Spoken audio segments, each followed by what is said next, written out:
සියලුම දෙනාට ආයුබෝවන්. අද මම ඕගොල්ලන්ට ගෙනාවේ ඉන්දියානු සිනමා කර්මාන්තයේ නවතම සහ වැඩිම කතාබහකට ලක්වන බේබි ජෝන් ගැනයි. ඉතින් මෙම කතාව ඇක්ෂන් ඩ්‍රාමා ඉමෝෂන් තුනම එකට ගොඩනගාගෙන යන මෙම චිත්‍රපට නාමයෙන් කුඩා වුණත් කතාවෙන් ඉදිරිපත් කිරීමෙන් සහ හැඟීම් වලින් නම් ඉතාමත් විශාල චිත්‍රපටයක් කියලා කියන්න පුළුවන්. මෙම චිත්‍රපටය වරුන් ධවන්ගේ රංගන දිවියේ හැරවුම් ලක්ෂ්‍යයක් ලෙස සැලකෙන බේබි ජෝන් දකුණු ඉන්දියානු සිනමා අධ්‍යක්ෂ ඇට්ලීගේ නිෂ්පාදනයක් වන අතර 2016 තිරගත වූ තේරී චිත්‍රපටයේ නිරපති නිර්මාණයයි.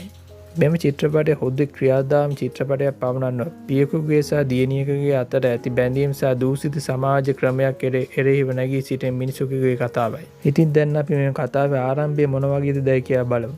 චිත්‍රපටය ආරම්භ වන්නේ කේරළයේ අල්ලප්පොළ ප්‍රදේශයේ දර්ශනීය පසුබිමකනි. ඒ ජෝන් ඩී සිල්වා නම් වූ පුද්ගලයා කුඩා බේකරියක් පවත්වාගෙන යමින් තම එකම දියණිය වන කුසී සමග ඉතාමත් සාමකාමී ජීවිතයක් ගත කරයි. ජෝන් යනු ඉතා සංසූ රණ්ඩු දබරවට අකමැති දියණියගේ ලෝකයේ මූපියකි. කුසීගේ පාසල් ගුරුවරිය වන තාරා ජෝන්ගේ මෙම සංසුන් වීම ජීවිතය ඉතාමත් කැමැත්තෙන් බලා සිටී.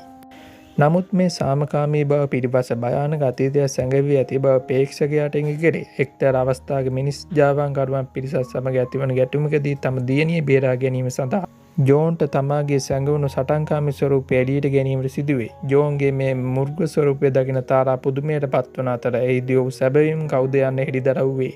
ඉතින් මෙම චිත්‍රපටයේ දෙවන භාගයේ දිගහැරෙන්නේ අතීත කතාවක් සමගිනි. ජෝන් යනු වසර කිහිපයකට පෙර මුම්බායි සේවයකට ඉතාමත් නිර්භීත සහ දක්ෂ පොලිස් නිලධාරියෙකු DCP සත්‍යවර්මාය.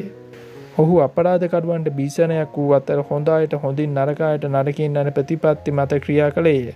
ඔහුගේ ජීවිතය වෙනස් වන්නේ අම්බා නම් කුඩා දැරියක් අතුරුදහන් වීමේ සිද්ධිය සමග. පරීක්ෂණයේදී ඔහුට හෙළිදරව් වන්නේ ඉතාමත් ප්‍රබල දේශපාලනික වන බාබර් ෂේර්ගේ පුත්‍රයා වන අශ්වින් මෙම දැරිය දූෂණය කර අමානුෂික ලෙස ඝාතනය කර ඇති බවයි. නීතිය පසකලා සත්‍යවර්මා විසින් අශ්වින්ව අල්ලාගෙන ඔහුට දරුණු දඩුවම් ලබා දී ඝාතනය කරයි. මේ බාබර් ෂේර් සහ සත්‍යවර්මා අතර ඇතිවන දරුණු වෛරයක් ඇති කිරීමට හේතු වේ.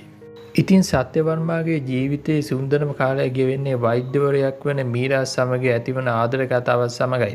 ඉතින් ඔවුන් විවාහ වීමත් සමග කුසී දියණිය ලබන අතර ඔවුන්ගේ මව සමග සතුටින් ජීවත් වේ. නමුත් බාබර් ෂේර් තම පුතාගේ මරණයට පරිගැනීම සඳහා සත්‍යගේ නිවසට ප්‍රහාරයක් එල්ල කරා. මේ ප්‍රහාරයෙන් සත්‍යගේ බිරිඳ මීරා සහ ඔහුගේ මව මිය යයි.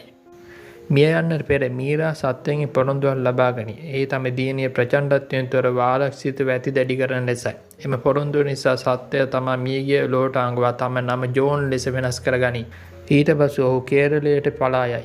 ඉතින් වර්තමානයේදී බාබර් ෂේර්ට සත්‍යවර්මා තාම ජීවතුන් අතර සිටින බවත් ඔහු කේරළයේ සැඟවී සිටින බවත් දැනගන්නට ලැබේ.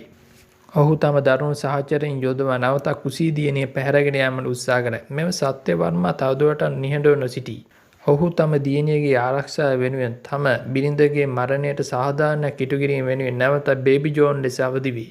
චිත්‍රපටයේ අවසානයේ ඉතාමත් ආකර්ෂණීය ක්‍රියාදාම ජවනිකාවලින් පිරී ඇති අතර සත්‍යවර්මා විසින් බාබර් ෂේර්ගේ අධිරාජ්‍ය සාමුලින්ම විනාශ කර දමයි. ඒ වගේම විශේෂයෙන්ම සල්මන් ඛාන්ගේ පැමිණීම අවසන් ජවනිකාවට අමතර ජවයක් එක් කරයි. ඉතින් අවසානයේ කියන්න තියෙන බේබි ජෝන් කියන්නේ නාමයෙන් කුඩා වුණත් අර්ථයෙන් හැඟීම් වලින් සහ ඉම්පැක්ට් එකෙන් නම් ඉතාමත් විශාල චිත්‍රපටයකි. ඉතින් ඕගොල්ලෝ ඇක්ෂන් මූවි වලට කැමති නම් මේ වගේ ඉමෝෂනල් පැමිණි මූවි බලන්න කැමති නම් බේබි ජෝන් අනිවාර්යෙන් බලන්න වටින මූවි එකක්. ඉතින් ඕගොල්ලෝ බේබි ජෝන් මූවි එක බලලා තියෙන කමෙන්ට් සෙක්ෂන් එකෙන් කමෙන්ට් එකක් දාන්න. ඉතින් ඕගොල්ලෝ වීඩියෝ එක කැමති වුණා නම් ලයික් එකක් දාලා channel එක subscribe කරලා bell icon එක press කරන්න අමතක කරන්න එපා. ඉතින් ඊළඟ සිංහල මූවි රිවිව් එකෙන් නැවත හම්බෙමු. ස්තුතියි.